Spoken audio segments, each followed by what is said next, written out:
Good morning. Good morning. Good morning. Think back to when you guys were in grade school. Do you remember what you guys ate in the cafeteria for lunch, or what your friends eat? I remember when I was in grade school, I always wanted my parents to give me money rather than give me pack my school lunch. Whenever they packed my lunch, they would give me like a ham sandwich, one of those juice boxes, and some fruit and maybe some cookies or chips. I'd much rather have them give me money so that I can go to the cafeteria and buy stuff like pizza, burger and fries, some wings, and like a soda to drink. Did you know that right now, childhood obesity is one of the biggest problems in the U.S., and one of the main factors in that is school lunches. An article in Current Events magazine in December 2010 said that the number of teens in the U.S. Since 1980 has doubled, or has tripled the amount that they're obese. And the number of kids under the age of 13 has doubled in the same time period. In this speech, I will try and persuade you that childhood obesity is a big problem for us right now, and that school lunches play a major factor in it. I will talk about the long-term effects of childhood obesity, and I will talk about one of the options that is out there right now that is trying to stop this. If you think about who's to blame for this, most people will probably say the school districts, the people that provide you with the food. But one of the biggest people to blame for this is government, and also you can blame your parents too. Let's first talk about how the government is to blame. The National School Lunch Program was established to help provide kids with affordable, healthy meals. But the ultimate goal for the program is actually to provide schools with meat and dairy products. The government gives about $6 billion a year to offer low-cost meals to students, but it has conflicting issues. This program was established in 1946, and in the Detroit Green Haven Press in 2006, it says that this program basically buys up to $800 million worth of food from farmers, which are basically meat and dairy products, and gives it to the schools. The USDA calls this a win-win situation because the farmers get a steady income, and then the schools get food to provide for their students. An example of this is in November 2001, where the beef industry wrote to the Agricultural Secretary, Ann Veneman, telling her that after 9/11, the decrease in travel and a lower demand for beef in Japan has made their sales suffer. So the government responded 2 months later by buying up $30 million worth of frozen beef roast and ground beef for schools. Jennifer Raymond, a retired nutritionist living in Northern California, has basically said that this program basically is a welfare program that is designed to help farmers out and help them survive. Now, how are the parents to blame? The parents are to blame basically on how, if the kids are fed healthy at home, they most likely will eat good when they're not at home.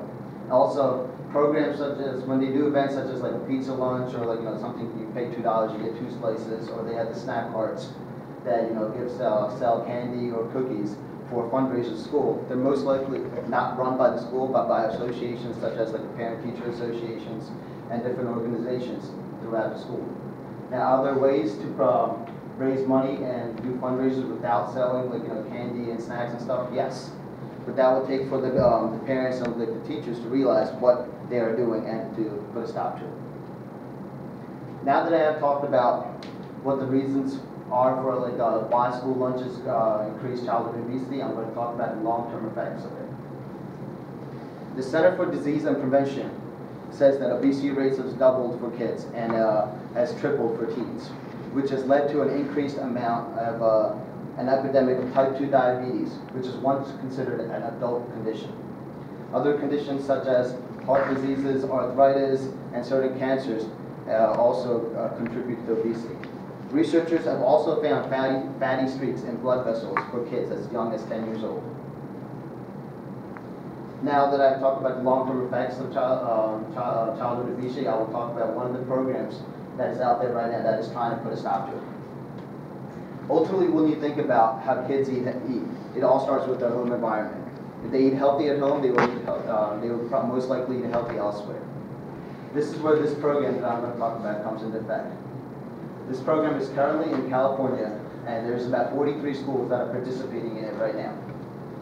Sanchez Elementary is one of the 43 schools that are participating in the San Francisco Bank's Healthier Children Pantries program. which is an outreach program which is designed to help families in need. This program is designed to help fight childhood obesity and to teach kids about, to learn about a balanced diet and eating healthy and stuff like that. This program has been so successful that Sean Brooks, the director of this program, he always gets phone calls and messages from more schools in the area that want to join. He said over in the past year there's been a 32% increase in need for schools that want to join the program to help families in need so they can provide healthy meals for their kids. Most of the foods that is given out are fruits and vegetables rather than the processed foods that most families tend to rely on when they get down on their luck. Another school called E.R. Taylor Elementary School decided that they wanted to take a more hands-on approach to this. The after-school director, Gabrielle Guinea, and kids in the after-school program every Monday hand out food to about 130 families. Most of the foods are fruits and vegetables. Last year alone, they handed out about 60,000 pounds of food to families.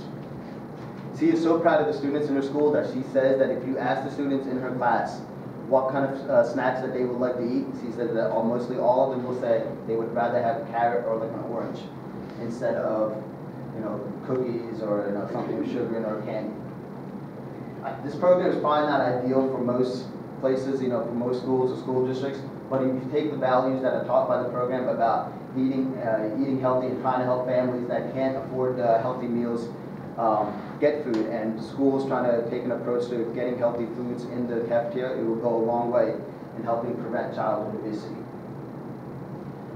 In conclusion, in this speech I've talked about the reasons why school lunches have an negative effect on childhood obesity, talked about the long-term effects of childhood obesity, and I also talked about a program that is used in California right now that is trying to help fight this.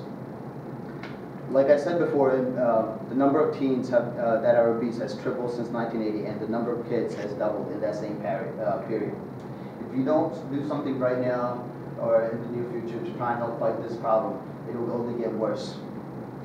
If you have kids, or when you decide to have kids, I urge you to be more active in your kids' school and help to make sure that they are eating healthy at home and at school too. Thank you.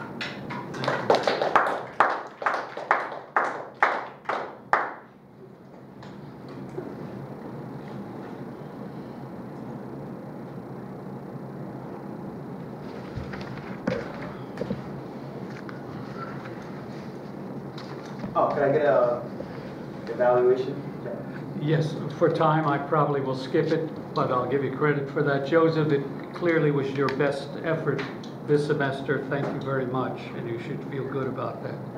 What made it the best effort clearly was the fact that you really put time into rehearsing this time and time again. Otherwise, you couldn't have given the speech without notes. And you spoke, everybody so far this morning is speaking with such volume. It's wonderful. And also not taking that glance at the card between the end of the scan and the first words. That's been excellent as well. So very fine. You did lose points as for not putting down the type of argument. So remember, everyone, on the outline, we should have type of argument. We should have method of organization.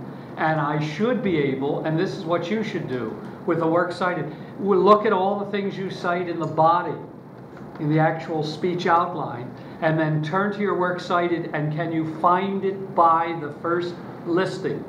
You shouldn't have to go through everything to find it. And